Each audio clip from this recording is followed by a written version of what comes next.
Hola, mi nombre es Brigitte Correa y hoy voy a hablar sobre la ética de la virtud, basándome en el tercer capítulo del libro llamado Introducción a la filosofía moral de James Rachels, la ética de la virtud. Bueno, la teoría de la ética de la virtud se basa en la idea de que para ser moralmente buenos no basta con hacer lo correcto en momentos específicos, sino que debemos desarrollar un buen carácter. Las otras teorías morales suelen enfocarse en reglas establecidas y en las consecuencias de las acciones. Sin embargo, esta teoría está en desacuerdo con eso. Lo principal es preguntarnos qué tipo de personas debemos ser. ¿Y esto por qué? Pues porque las virtudes no son actos únicos que hacemos de vez en cuando, sino que deben ser consideradas como hábitos. La ética de la virtud no se enfoca únicamente en las acciones, en lo que decidimos hacer de vez en cuando, sino en cómo somos como personas, en quiénes somos. Si nosotros nos enfocamos únicamente en lo que hacemos de vez en cuando, porque eso es lo que supuestamente se debe hacer, porque es lo más correcto, no estamos trabajando necesariamente en quiénes somos nosotros mismos, sino que estamos haciendo algo que ya está preestablecido, como las reglas o las consecuencias que van a suceder si hacemos o no hacemos esto o aquello. Y de eso se trata, más que simplemente pensar en las acciones y en lo que supuestamente se debe hacer. Es mejorarse a sí mismo, es trabajar en sí mismo para así poder sacar las virtudes y actuar moralmente correcto de una buena forma.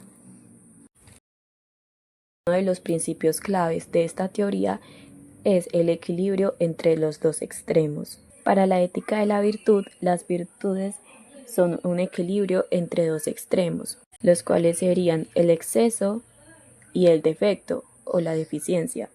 Ambos extremos son considerados como el vicio del exceso o el vicio del defecto.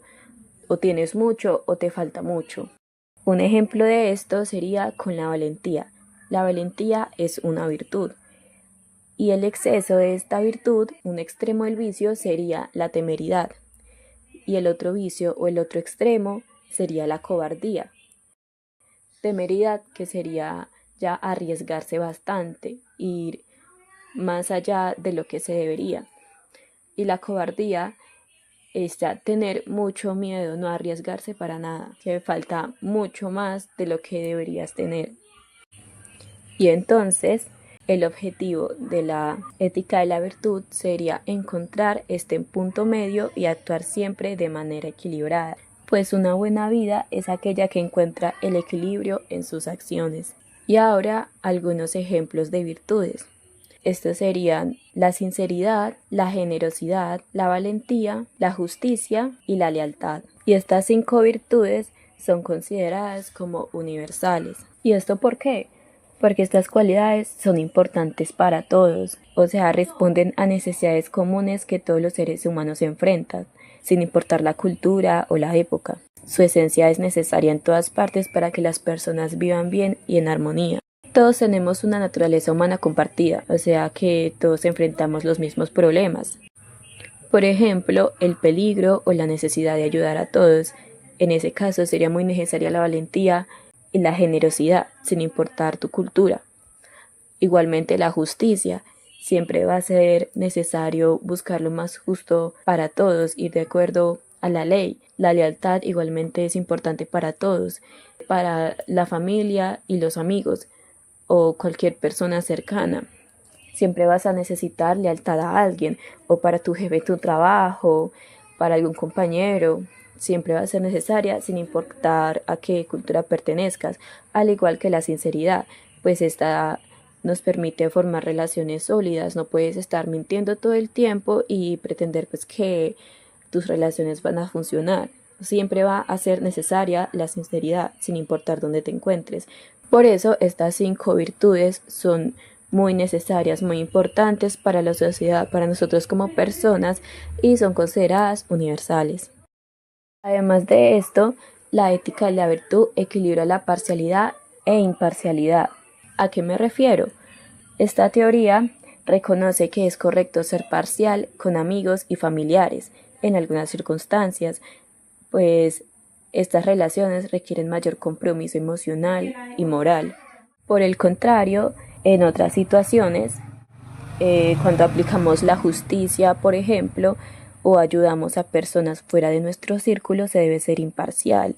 De esta forma se reconoce las diferentes formas en que interactuamos en la vida cotidiana, tanto en nuestras relaciones cercanas como con la sociedad en general. Y ahora, los autores representativos, o pues autor, que sería Aristóteles. En su Ética Nicomaquia es uno de los principales filósofos que introdujo el concepto de las virtudes como el camino hacia una vida plena y feliz.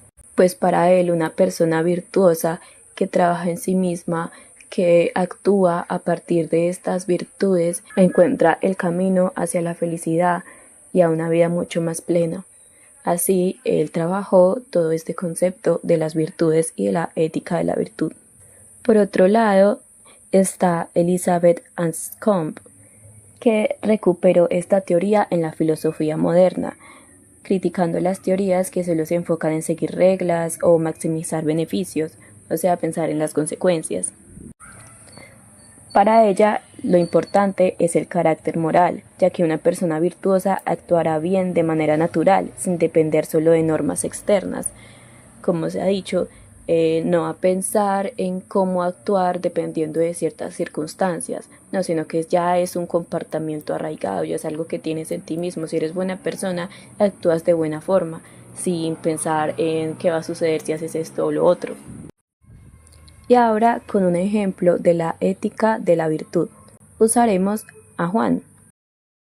Juan se enfrentó a una situación de peligro. Iba en su patineta y un conductor imprudente casi lo arrolla, pero él lo esquivó con mucha valentía. No tuvo miedo y pudo rescatar la situación. Sin embargo, Juan no posee la virtud de la valentía, porque le tiene mucho miedo a las discusiones. Su novia le pide que hablen, porque siente que hay cosas en la relación que no están funcionando, pero Juan le teme mucho al conflicto, a las discusiones, a enfrentar estas situaciones, por lo tanto, no se arriesga, pues tiene mucho miedo. De esta manera, Juan no posee esta virtud, ya que se libró de la situación con la moto con valentía, ya que estaba en un momento de riesgo y fue algo del momento, fue algo que pudo hacer. Sin embargo, en su vida cotidiana suele temer y huir a las discusiones, pues le generan mucho miedo y no lo enfrenta. Es cobarde. Entonces, para que Juan sea realmente virtuoso, tienen que tomar decisiones equilibradas. Así como es valiente para enfrentar estos peligros en la calle, también es valiente para enfrentar sus conflictos personales, sus discusiones con su pareja, con su familia, con sus amigos. Una persona realmente virtuosa va a poder encontrar el punto medio, la valentía, la sinceridad, la lealtad en cualquiera de sus acciones. Y ahora, para concluir, esta ética ofrece una perspectiva moral centrada en el desarrollo de un carácter virtuoso. Le da importancia a este aspecto y es algo sumamente útil, pues da la idea de que ser una buena persona lleva a tomar buenas decisiones. Y es muy cierto. Pues te puedes topar con alguna persona que aparentemente es muy sincera, muy leal y muy generosa, pero resulta que simplemente está actuando porque de esa manera es moralmente correcto, es la forma en que debería actuar en sociedad, porque así está dicho, porque así están las normas, o porque él cree que al ser generoso, esta persona le va a devolver la generosidad. Así está pensando en un beneficio para él, no está actuando porque así le nace, porque así debería ser, no está actuando porque él piensa que es lo que debe hacer.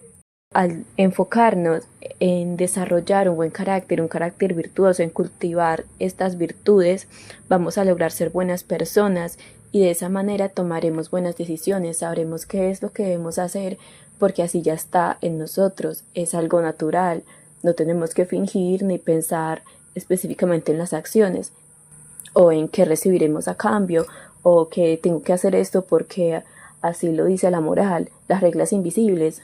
No, es algo que yo sé qué debo hacer porque yo soy buena persona, yo sé que yo debo ser generosa con esta persona porque ella lo necesita y a mí me nace ayudarla. Y eso nos lleva al enfoque que tiene esta teoría en el desarrollo personal. Más allá de pensar en lo que debemos hacer para poder convivir bien en sociedad, esta teoría se basa en de verdad encontrar la mejor versión de nosotros mismos, no solo actuar de cierta forma porque así lo debo hacer, porque de esa forma voy a encajar, porque él espera que yo haga eso. No, de verdad es todo un trabajo introspectivo y de desarrollo.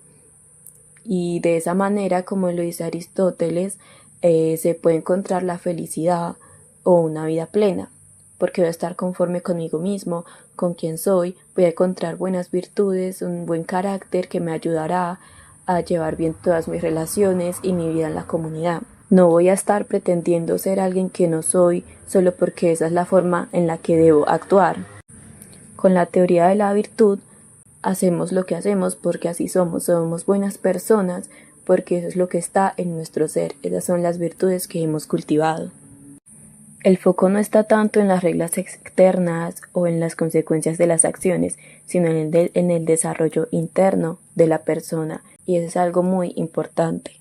Las demás teorías pues carecen de una verdadera comprensión de la moralidad, ya que no consideran el carácter de la persona que realiza las acciones.